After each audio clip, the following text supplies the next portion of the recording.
جيمنج بقى ومونتاج وجرافيك والدنيا لذيذه لحد ما حصل زي ما انتم شايفين كده اهو. برضه اثبت لكم بالدليل عشان ايه ما تقولوش ان انا بقول كلام وخلاص. وزي ما احنا شايفين ادي يا عم المشكله الكبيره زي ما انتم شايفين. طبعا انت هتنزل زي الشاطر كده تجيب الليله دي وشكرا تلبس يا برنس الليالي. السلام عليكم واهلا بيكم في حلقه جديده من حلقاتنا. والنهارده ان شاء الله هنقول على حاجتين مهمين جدا، ازاي تختار الباور سبلاي المناسب بالنسبه لك، وايه هي المشاكل اللي بتقابل الناس، وحته ان الناس بتكتب البيانات بتاعه الجهاز بتاعها في المواقع، فطبعا يقول لك الحسبه بتاعتك كذا. وهثبت لكم دلوقتي بالدليل والبرهان انه طبعا الموضوع ده غلط، ان انت تخش على موقع وتكتب انه 1 2 3 جهازي، فبالتالي يقول لك تشتري 450 550، لان كروت الشاشه بتعمل حاجه اسمها سبايكس.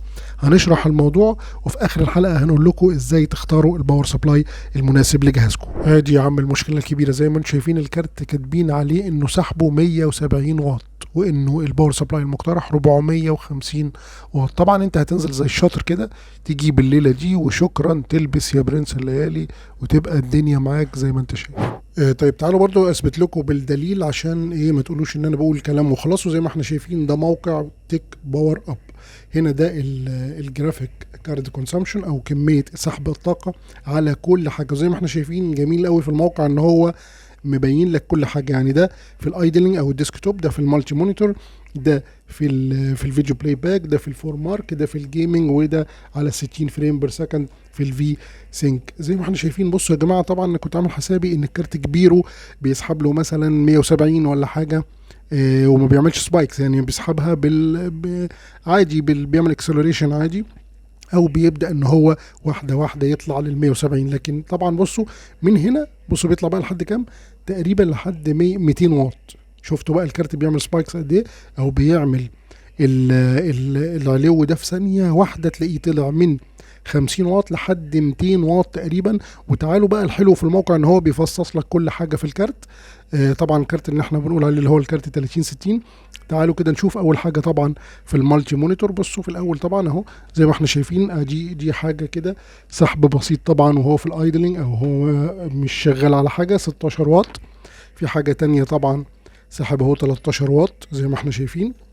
تعالوا بقى نشوف في الجيمنج ونشوف برضو في حاجه افظع من الجيمنج شويه. ده هنا في الايه، ده في الجيمنج اهو. بصوا في الجيمنج بقى سحب كام اهو، اوريها لكم برضو تاني عشان اكد لكم اهو. جيمنج بصوا سحب لحد كام، لحد 181. 181 ده سبايكس في ثواني. طب تعالوا بقى نشوف في اللي هي ال 20 ملي سكند اهو. برضو هنا بصوا دوت في الايه ده في الفي سينك 60 فريم بير سكند سحب لحد 176. تعالوا بقى نشوف في ال 20 ملي سكند، وزي ما احنا شايفين بصوا يا جماعه ساحب لحد 189، يعني تقريبا داخل على 200. فطبعا كل ده بصوا في 20 ملي سكند. تعالوا اوريها لكم برضو اهو. بصوا 20 ملي سكند ساحب 200 واط في 20 ملي سكند طبعا، ويرجع ينزل تاني. فتخلوا بالكم الحته دي لما تيجي بقى تشتري باور سبلاي، هتخش على الموقع تحسب كل حاجه وتعرف كل حاجه، وبناء عليه تجيب اعلى شويه عشان ما يحصلكش نفس المشكله اللي حصلت. معلش اعذروني، الدنيا مكركبه زي ما انتم شايفين، وبصور على الكنبه في اوضه الصالون.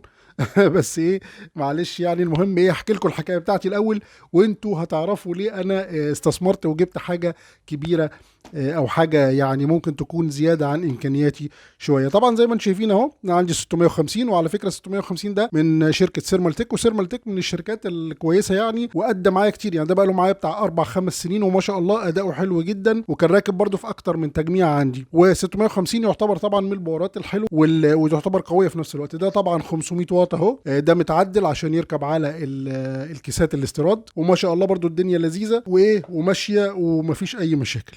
طبعا ده هتلاقي الحلقه اللي قبل الحلقه دي على طول جايب فيها الباور سبلاي دوت اللي هو السوبر نوفا البلاتينيوم ده، وشرح كل حاجه وعاملين له تجربه انبوكسنج كامله، بحيث ان انت يبقى عندك معلومه برضو ان الدنيا تمام وعارف كل حاجه على الباور سبلاي. وان شاء الله لو حتى عايزين تعرفوا السعر ابعتوا لي وانا اوكي اقول لكم على الاسعار، لكن هو غلي بس شويه دلوقتي.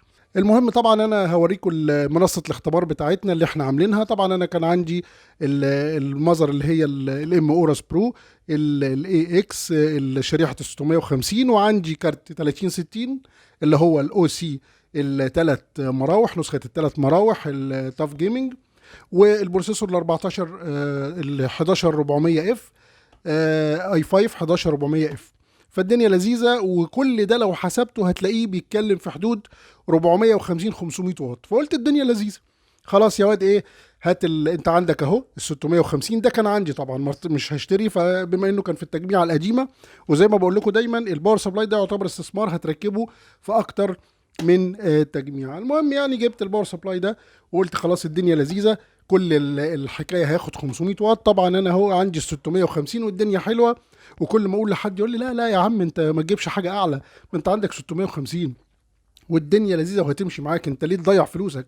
وفر فلوسك في حاجه اكتر او في حاجه احسن للايه، للكيسه نفسها او للتجميعه نفسها. المهم قعدت اجيب في كل حاجه وسبت، ما رضيتش اجيب الباور سبلاي اعلى او حاجه اكتر من كده. قلت خلاص والدنيا تمام. وطبعا بدات ان انا جيمنج بقى ومونتاج وجرافيك والدنيا لذيذه، لحد ما حصل زي ما انتم شايفين كده اهو، بدات طبعا البنات تسيح، وبدا طبعا زي ما انتم شايفين تطلع شياط، ولقيت انه طبعا لزق في المذر بورد، في البورت بتاع المين سورس او الفيشه نفسها، لزق في المذر بورد، وكانت حكايه، وكانت المذر بورد نفسها 4 5000 جنيه هتطير مني. فطبعا خلوا بالكم لاني عملت زيكم بالظبط، ورحت على المواقع اللي بتحسب، وكارت الشاشه ال 3060 بيسحب له مثلا في حدود 95 او 120 اكتر حاجه والبروسيسور بيسحب له مثلا اقصى حاجه، ده انا بتكلم على الضغط اللي هو الفول يعني، بيسحب له اكتر حاجه 95، وبقيه الكيسه مش ممكن هتسحب الكلام ده كله، وانا مش مركب بقى لا اضواء ولا مش كيف بقى لا اضواء ولا حاجه.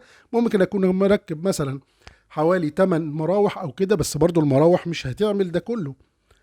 وطبعا كان هيبوظ لي المذر بورد، والمذر بورد انا عايز اقول لكم كنت جايبها مثلا في حدود 4.5 ولا حاجه، وهتلاقوا برضو حلقات عن كل الكلام دوت، وعامل حلقات عن التجميعات والليله دي كلها. المهم قلت ايه، طب خلاص تمام يبقى انا عندي مشكله في المذر بورد. فشكيت الاول في المذر بورد نفسها، قلت الله. المهم قعدت اجرب واعمل واشوف، طب ده ما فيهوش اي مشاكل. وبعدين كان في بقى حاجه كمان اللي لفت نظري قوي، انه المروحه بتاعته دي من كتر ما بتشتغل كان بيبقى عليها كميه تراب مهوله، يعني كان عليها كميه شغاله بقى، لان هو عليه ضغط جامد قوي ومش قادر يقاوم على كميه الضغط الفظيعه اللي عليه. فطبعا كان دي شغاله 24 ساعه وعماله تسحب. فطبعا دي كانت حاجه برضو من الحاجات اللي دل ان هو كان بيشتغل اوفرلود عليه، رغم ان انا مش هيفي جيمر يعني. انا اهم حاجه عندي برامج المونتاج، واذا كان شويه جرافيك ولا حاجه، والجيمنج ده بيعتبر اخر حاجه او اخر حاجه من اهتماماتي يعني، رغم ان ده ملوش تصنيف اي نعم. فالمهم طبعا اضطريت ان انا نزلت جبت حاجه زي ما انتم شايفين كده اهوت، هتلاقوا له طبعا الحلقه بتاعته.